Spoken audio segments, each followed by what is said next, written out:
Ada apa? Korsel ingin sewa pulau di Indonesia untuk latihan perang. Ini penyebabnya.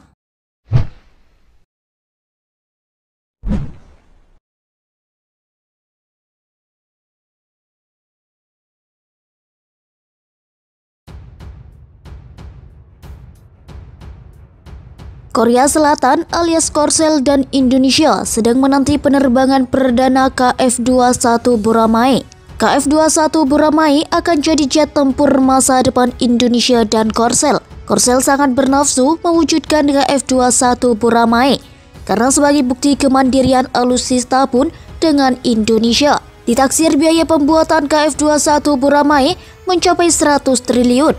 Indonesia menyuplai 20% proyek ini.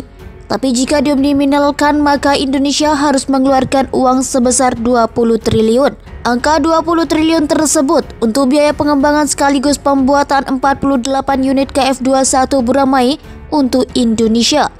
Sedangkan Korsel menanggung hampir 80 triliun lebih. Maka jangan heran Korsel bernafsu akan proyek ini.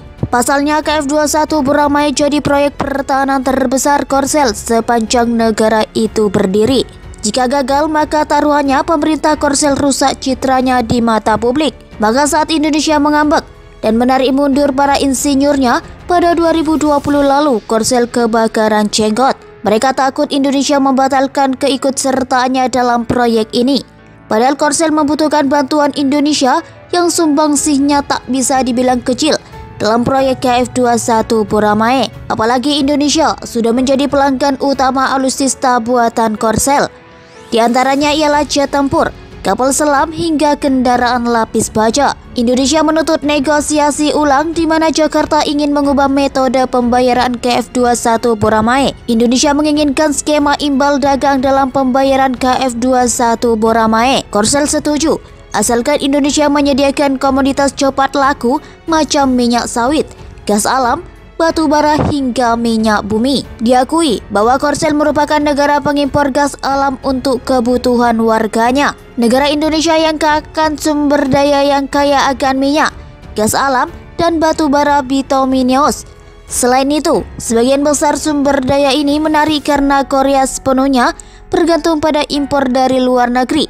Lapor Hanko Elbo 3 Januari 2022. Misalnya, Korea Gas Corporation saat ini mengimpor LNG dari 7 negara, antara lain Indonesia, Malaysia, dan Qatar. Tambahnya, Korsel menampak berminat dengan apa yang ditawarkan Indonesia ini, sebab komoditas seperti di atas merupakan barang cepat laku untuk menghasilkan uang secepat mungkin. Tapi Korsel juga mempunyai masalah lain, yakni kurangnya fasilitas atau tempat latihan perang bagi militernya. Seperti diketahui, jika Korsel latihan perang, maka tetangganya di utara sudah siap sedia menyerbu. Setiap latihan perang Korsel, Pyongyang selalu panas dan memprotes. Secara tak langsung situasi menjadi tegang, di mana akan mengganggu perekonomian Korsel. Oleh sebab itu, Seoul ingin memasukkan kesepakatan menyewa salah satu pulau tak berpenghuni di Indonesia untuk latihan perang. Beberapa orang bahkan datang dengan ide untuk mendapatkan satu pulau dari Indonesia yang memiliki lebih dari 10.000 pulau. Tetap saja sulit untuk melakukan pelatihan militer di wilayah sempit tanpa merugikan penduduk. Jadi mari kita punya pulau tempat kita bisa berlatih sepuasnya, ujar Hanko Elbo. Hanko Elbo juga pernah mewawancarai seorang komandan AD Korsel mengenai guyonan menyewa pulau di Asia Tenggara untuk latihan perang. Saya ingin menyewa sebuah pulau di Asia Tenggara dan berlatih dengan benar. Namun sulit untuk menetapkan harga yang sesuai untuk pulau itu, sehingga kenyataannya dipertanyakan, kata Komandan AD Korsel yang tak mau disebutkan namanya tersebut. Tapi Indonesia tak bakal mau hal itu terjadi, sebab Indonesia menolak semua kehadiran militer asing di negara ini. Namun ada satu hal yang diperbolehkan, yakni apabila militer Korsel hendak berlatih bersama TNI, maka Indonesia membuka pintu seluas-luasnya. KF-21 Boramae hanya akan ditukar Indonesia dengan komoditas ekspor dan uang tunai ke Korsel, tak lebih dari itu.